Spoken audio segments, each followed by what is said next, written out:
long as the camera stays on, we know you're being good. Exactly. I got a question. I got a question about subject 2, about paperwork and what you need, what's different as far as paperwork, what it goes, versus a regular deal. Well, if I was doing a subject 2, I would talk to Mike Heater or someone that belongs to Pace Morby's sub 2 group and JV with them. What you got, Randy? What's the question? I mean, I don't have anything yet. I'm just trying to, like, if I come across something, that's probably something that I want to maybe take on as like a first rental or a first flip or whatever. So I'm trying to be prepared. I'm trying to be prepared for when it comes up. You know what I mean? So that's all. I'm just trying to, like, I don't want to be fumbling. Like if I make some offer or whatever, and I just don't want to be fumbling around with it, when that time comes.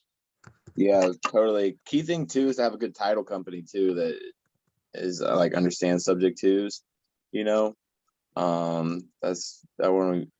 definitely want to make sure that's key. And then of course, paperwork involved. There's just all these certain type of different disclosures that you need to do with the seller, and certain sheets that you need to use to communicate with the bank. But everyone does it different too. Like Pace has different, because everyone's had different issues come up, so they all have different disclosures on there. You really do, like, it might be, if you want to keep it as a rental, you probably don't want a JV. Like, you don't want to give up half your deal on a rental. So pay Mike a certain amount of money to handle the paperwork or something. Because I don't need, like, I have an alarm literally set on my phone right now for tomorrow morning to talk to Mike about a sub 2, because I don't know what the paperwork is, because there's just so much to it. It's really simple, but you don't want to miss any of the steps. Like, you need just a couple of things. You want a limited power of attorney for the mortgage so that you can contact the mortgage company.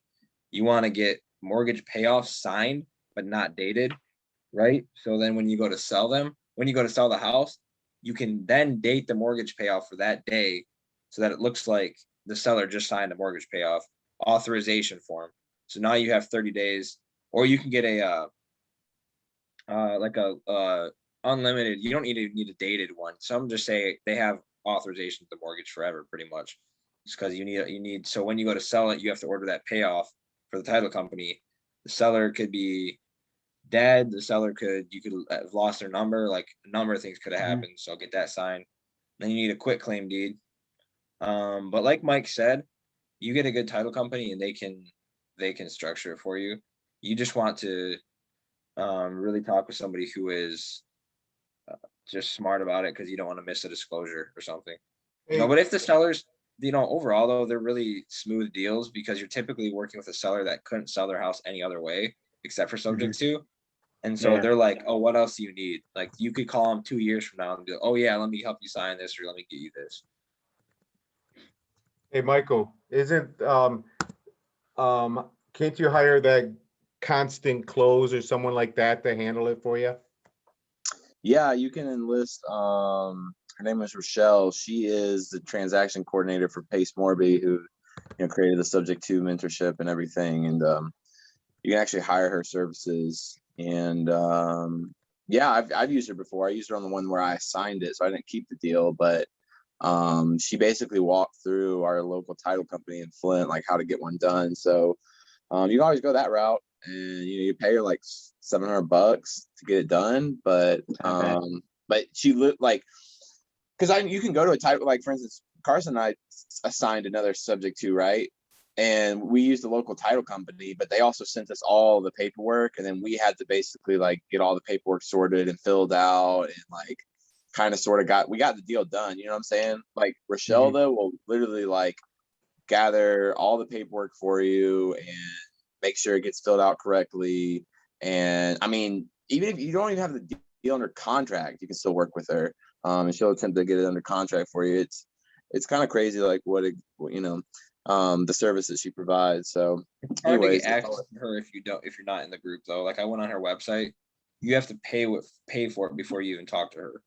Exactly. So that was my thing. Like, you can technically hire her without having a deal under contract, but it just didn't really make sense in my head so yeah, you're going to pay this upfront cost, right? So I guess you are taking a little bit of like an upfront risk, right? Things don't go as planned. But at the very least, like, I had my deal under contract, and like I had gathered enough information where I felt like pretty confident going into it. Like, it seemed like a pretty straightforward subject to deal, especially since I was assigning it. So I felt really good about when you got yours under contract, did your PA, what did you put in that? Just yeah, so I used a little bit different than a normal PA. I actually used, I think it was your PA, Todd, where it has a checkbox in there under like terms of purchase. It was which is technically incorrect, but it was talking about assuming the existing mortgage, which technically not assuming it. But we're buying it subject to. But you can just write it into your standard PA. I'm taking this property subject to the existing mortgage. Property will be deeded over to me, but the mortgage will stay in the seller's name.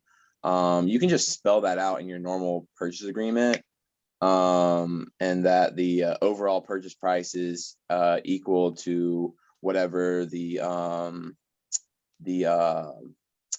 payoff is for the mortgage, and leave it kind of open-ended, so when they get the payoff, they know the exact amount, and then they use that as the purchase price, if that makes sense. So yeah, to kind of answer your question, you can use your standard purchase agreement. You just spell out the terms in it. But for instance, Pace, if you hit me up about it when the time comes, Pace provides a subject to purchase agreement, like in his mentorship. I can get you a file for it, kind of deal. So I appreciate it. Yeah. I like I said, I'm just trying to be prepared. So one of the lists that I'm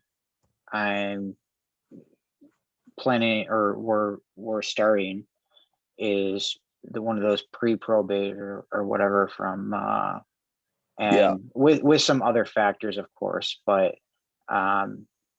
if I need to get creative on some of these, that's what I'm trying to plan ahead. That's all. Yeah, dude, totally. So yeah, just when that bridge comes, you just have to figure out how to cross it or whatever. It'll totally be done. Like, it's cool to be able to turn, like, literally the recent one I signed, the guy literally had zero equity in a property. Like, it was negative. So it's really cool to be able to turn properties like that into, it was one of my biggest assignment fees. So being able to do that. So if you come to it and, it's something you really want to figure out, you'll figure out how to figure it out. You know what I'm saying? Yeah. I wouldn't waste too much time planning ahead. Yeah.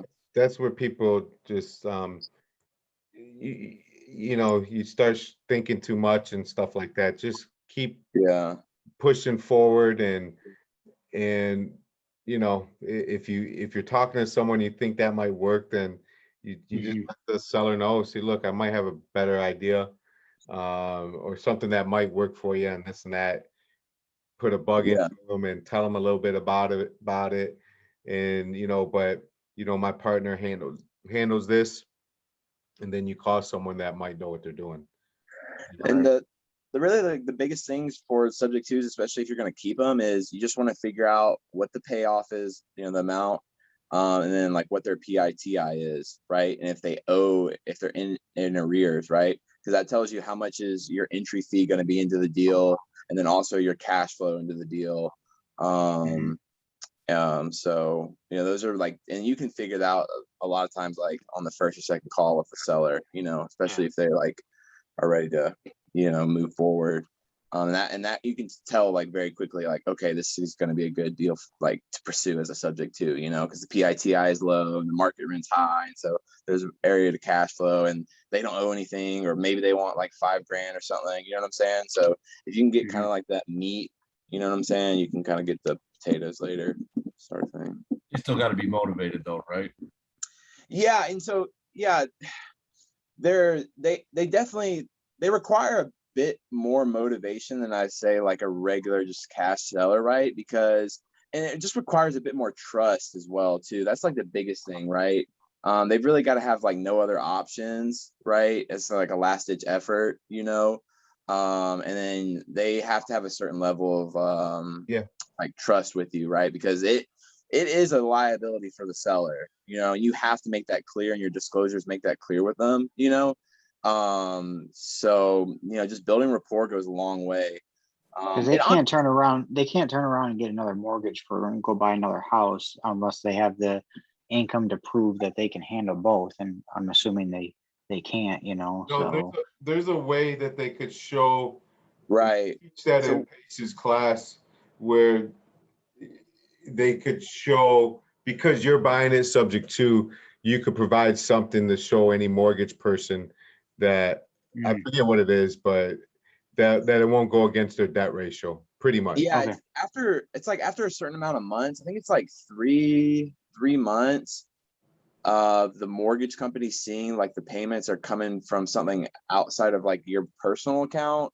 It stops going against your debt to income ratio. It's like little stuff like that about subject twos are really what make them like, that's where you can like pitch the benefits of them, right, to these sellers. Gotcha. Yep. Learning the little intricacies of them all, because those are objectives that come up, right? You know, and then some, like, dude, the one I did recently was such a lay down. It was kind of redonkulous, and it all got buttoned up in 2 weeks. Like, you'll come across those that you'll think like, wow, this is like way too easy to be done. Like, you'd be surprised like how people, like how much trust some people put into you, and when they, you know, when you just like come in with a bit of confidence, you know, and you might not even know exactly everything or what you're talking about, but if you just portray that confidence, you instill that in the seller, right? Then you can you know, you'll figure it out, you know, and they'll trust you to keep going. So did you give that, hey Michael, did you give that seller some money?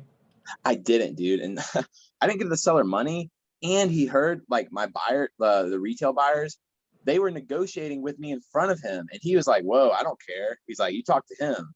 They heard the $10,000 down payment, and they tried to negotiate with the seller. He's like, I have nothing to do with that, you know? So he didn't even care that I was making 10 grand. He wasn't getting anything. He didn't just, I was solving his problem, which is, I don't want this property anymore. I don't want to sell this. I don't want to pay this mortgage anymore. I've moved on from it. That's all he cares about. You know what I'm saying? So, Did you sell it to that person that tried to negotiate with him? No, I didn't. I sold it to the other people that showed up there. And this was another surprising thing. Again, this is like when you instill confidence in people, right? You show them that you're the expert in this situation. Bro, I had people show up on that day, and that same day were ready to give me $10,000. $10,000 to some guy they just met off Facebook buying like a house that I've explained to him is in another person's like name. You know, it was kind of surprising to me, like how open and willing people are to like I said, put that trust in you, you know. But I think it just goes to show like what having a bit of confidence in like what you're doing displays, because those people, they put down $1,000 deposit next day, and then they showed up to closing, paid all the closing costs, my 10 grand. So yeah, just, you know, with anything, just going with a bit of confidence. Okay. For sure. What up? All right. We're about to wrap this up. Let's see if there's any more questions here. I got a question. Yeah. What did I miss? I recorded it. Good thing's recorded, right? Is that Kevin? Yeah, what's up, bro? It's Kevin. Kevin's another sub 2 student. Yeah, he looks like Snoop Doggy Dogg today. I know. Yeah, Kevin's another sub 2 student. So you can always reach out to us. I've actually got a property, if you want to talk about something real quick. It's in forbearance, right? Which means that they haven't paid the mortgage in over a year, and it's like the mortgage is paused. Yep. And they owe like almost $19,000 in arrears. How much? 19,000 in arrears. That's like the most recent bank statement that they just got. So I'm trying to be creative with this one, right? And like, So this is where I found out the meat of it, right? I found out what they owed, which was their arrears, right? So that tells me I have to have at least that much just to enter into the deal, right? I also found out, well, I found out this first was the PITI. So, how much is the mortgage payment every single month, right? And it's pretty high, you know what I'm saying? So I was really trying to figure out buy it like subject to, and then sell it to a retail buyer for like, I don't know, 40 grand down, 30 grand down. It's a pretty nice house, like a tri-level and in pretty good shape. So yeah, I thought about maybe buying it subject to and then like selling it retail back on the retail market, but they owe so much, like almost what the ARV is. I just don't think that, by the time I sold it in the retail market and potentially paid a realtor and like closing costs, I don't know if I'd actually walk away with much cash. So What city is it in? it's in Davisburg, so down towards Detroit. And the people, and these are the type of people that they literally, he's like, I don't want anything to do with this property. I don't want money for it. I just want to be done with it. So when you have a seller like that, you're really thinking like, man, okay, how can I make this work? Because this is like a lot of those rearages, the mortgage company, they're being forced to put them on just to the end of the loan. So I don't know if you can do that. No, that's not, no. I don't think they're gonna put them on the end of the loan. So I've heard that too. People are talking that, but I heard that too, Randy. And I heard from another guy. I need to talk to this guy because he just took down a deal in forbearance. And the way he made it seem is like, if you buy a property that's in forbearance, right, and those arrearages are in the back of the loan, when those arrears amount get called, they then up your PITI to compensate. And so that's something you have to watch out for, because obviously if you buy a property and you're paying $1,000 a month, then it shoots up to like $2,000 a month. That could really like kind of put you head underwater type deal. So yeah, that's not putting them back at the end of the loan. That's what that is they're letting you pay the overage over a certain period of time. The reason why they don't put it at the back of the loan is because, remember, when you get a mortgage, a lot of these mortgages are sold to different parties, different, they're not just, it's not like just a Chase Bank. They're sold to different people, and they have their money all tied up, and there's all kinds of language in that mortgage and stuff like that. So a lot of them, just because of that language alone, just won't allow it to be put at the back of the loan. But that does make the most sense. Say, look, let's give these people a break, put it at the back of the loan, and if they can start making their payments again, great. But that's not. Well, I know my mom has hers in forbearance right now, and she has, but they're actually doing that. They're putting it at the end of the loan.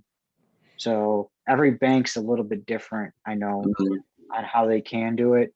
But I know there was talk about putting in a bill for if they're a government backed bank, a backed loan, that it goes to the back. But I don't know if that bill's passed. I don't think that bill passed. Yeah, I think it depends, like you said, Randy, it depends on who holds that paper, or what bank it is and what type of loan it is, conventional, FHA, or this or that. So yeah, but it does make sense. That sounds like the best way to fix it. But then, I just say, then how are they gonna, people that are struggling to pay their mortgage and they're paying it, it's unfair to them too. So, but they, they're trying to figure it out. I'm sure they will. So Todd, for like a deal like that, you would say like their arrears, you need to like take care of like right away, right? Like if you're going to enter into the deal, you should like go ahead and like catch those payments up.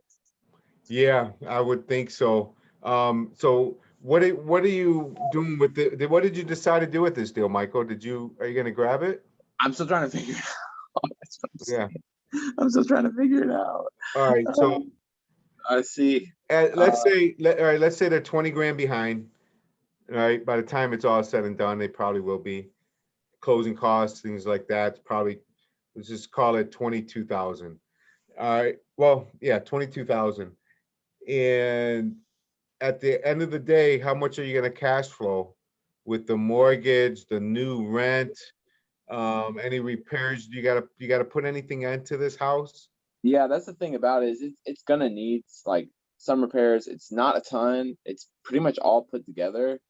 It's gonna need just like minor cosmetic stuff, like the bathrooms, for instance, they need to be finished. The kitchen needs appliances and things. It needs like some landscaping in the backyard. It is not a ton of work it's gonna need, you know. Grand, like So 8,000.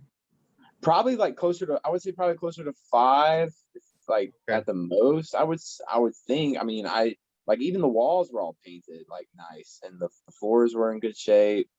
It's like hardwood throughout the entire house. All right, so now you're at, $28,000, let's call it. All right, that someone has to come up with to buy this property. All right, and plus your assignment fee, we didn't even talk about that yet. So Right. let's just call it 35,000. All right. Right. So 35 grand. So someone's paying 35,000 out of their pocket to have a rental. How much are they gonna rent it for? So we were looking area. I mean, I think, being conservative, 1,700, potentially even 1,800. It's got a nice 2.5 car garage. It's detached.